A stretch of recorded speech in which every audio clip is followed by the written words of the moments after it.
tales for dark nights.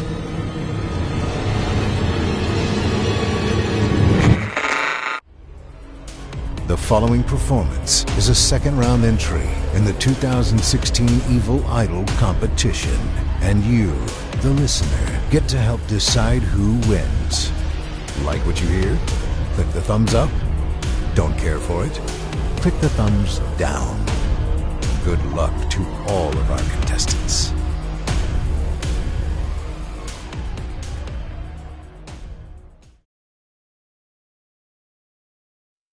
The Willow Men, written by Anonymous.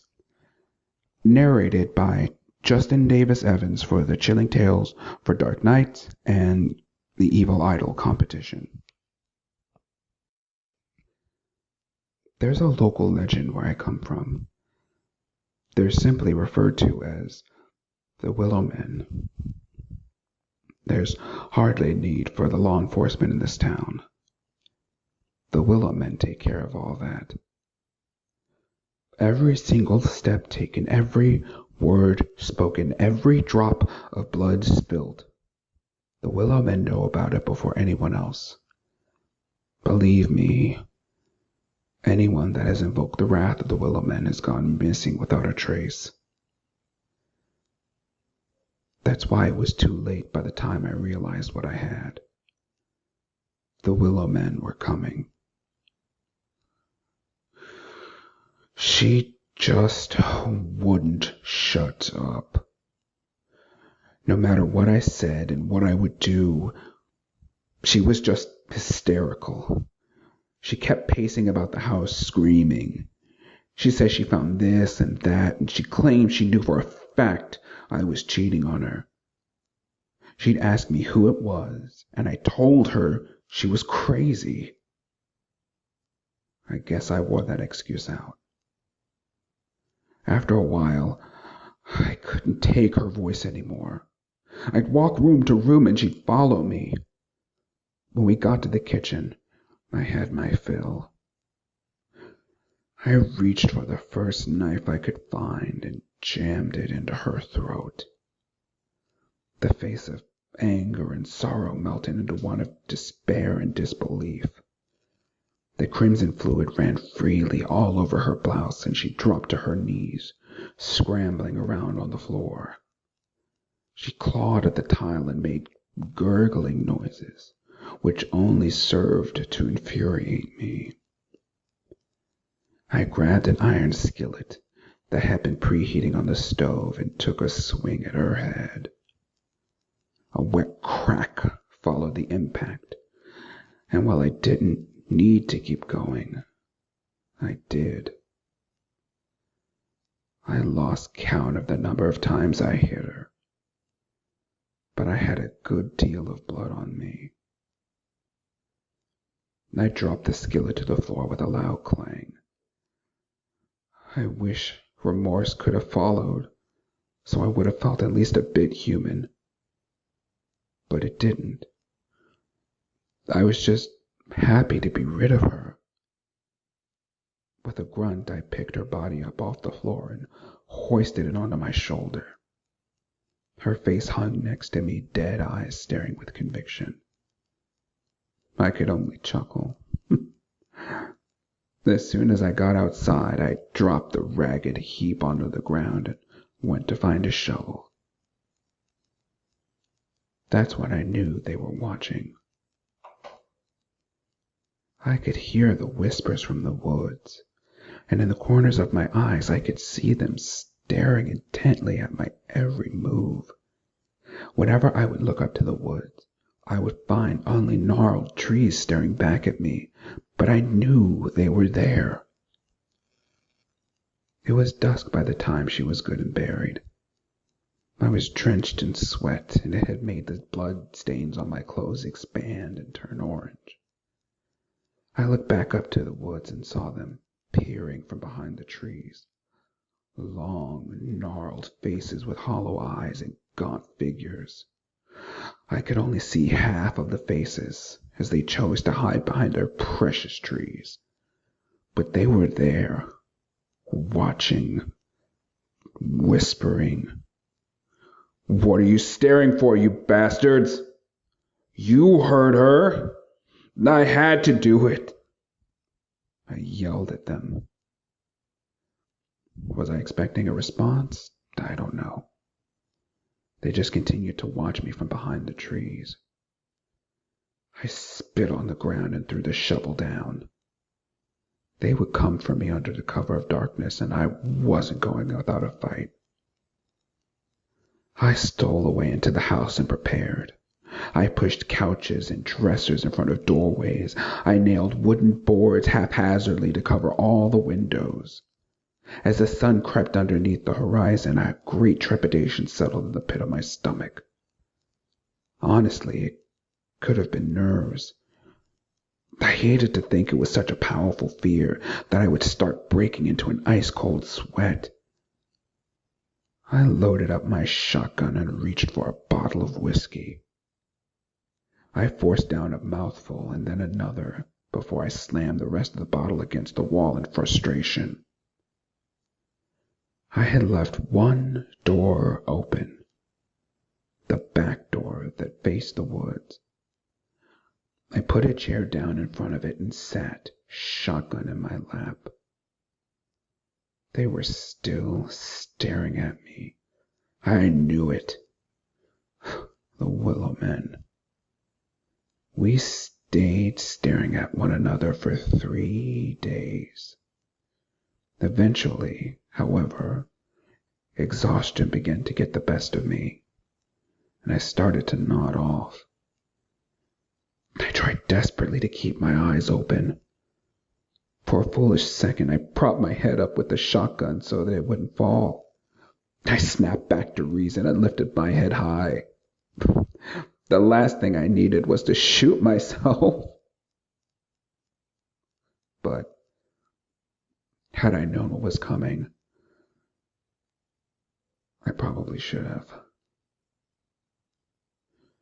I pushed myself to stay up for a few more hours. The day came and went, and it was the dead of night before I knew it. Still, they persisted behind the trees. I began to rationalize that if I closed my eyes for a few seconds, I could have enough time to open them while the Willow men were coming at me, so I could take down a few of them. Smiling, I did just that. Of course, it's difficult to tell sometimes when we nod off how long we were asleep for.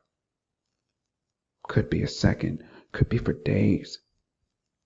In any case, I opened my eyes and found I was still sitting in my chair with my shotgun in my lap. I snapped up when I saw the Willow men were no longer behind the trees. I flipped out and held the shotgun up, darting around, barrel first. I took a few steps outside and tried to control my heavy breaths. I shook damn near uncontrollably and found it impossible to keep the gun steady. I began to calm down when I didn't see anything outside, and I had just begun to return to my post when I stopped, dead in my tracks. I felt tears well in my eyes, and something began to push up and out my throat. The Willow men were peering from around the doorway and the sides of the house. I froze, staring at their gnarled up faces and branch-like hands. I had to do something. I pulled the gun up and fired off a round. They managed to take out part of the doorframe, but it missed them altogether. I popped open the shotgun and grasped madly for a fresh shell in my pocket. I successfully reloaded it and lifted the gun back up. The Willow men continued to look at me from where they had been. I took careful aim this time and fired once more. Another shot hit the door frame, although this time it was closer to the Willow men. I fumbled for a third round, and as I did, I saw a large shadow cover me. Looking up, the Willow men were upon me. I screamed and closed the barrel down on my thumb, effectively severing it. Immediately after that, I lost all consciousness. and collapsed. When I awoke, it was ice cold. My vision began to return to me slowly, and I could feel that I was being dragged. My heart sank when I looked around. Darkness stretched as far as the eye could see, and I knew I was in the deepest part of the woods. Where my thumb had once been, the area was black and swollen, and my arm was numb all the way to my forearm. My ankles were in severe pain too, but I didn't know why. When I looked, I saw that they had been clearly snapped, and the Willow men were dragging me by my feet. I began to scream as loudly as possible for someone, anyone.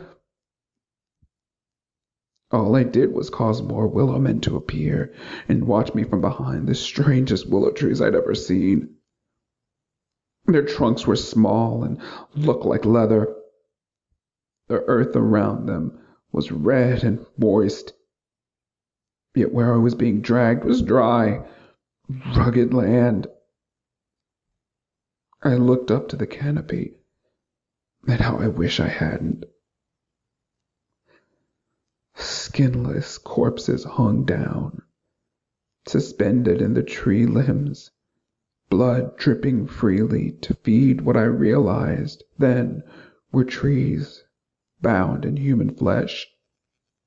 My screams were swallowed by the dark, and my throat gave out. Hoarse from the strain, in the silence, I heard a faint moaning. I looked around to see if there was someone else here. Maybe some poor bastard who suffered my same fate. To my horror, I discovered the source of the moans. The bodies hanging on the branches of the trees were all still alive. Soon, I too joined them up there. Just another meal for the hungry willow trees. There was nothing I could do but accept my fate. The Willow men had me. Thanks for listening. If you haven't already, don't forget to cast your vote for this contestant via a thumbs up or thumbs down vote. By doing so, you'll help us determine who will become the next permanent member of our voice acting team. At the close of voting on August 15th, based on your votes, the top 25 contestants will advance to the third round, which begins September 1st, based entirely on your votes. Thank you for voting and for helping to spread the word. You're listening to Chilling Tales for Dark Nights. I'm Steve Taylor, host of Chilling Tales, the podcast, encouraging you to turn off the lights and turn on the dark. Chilling Tales for Dark Nights.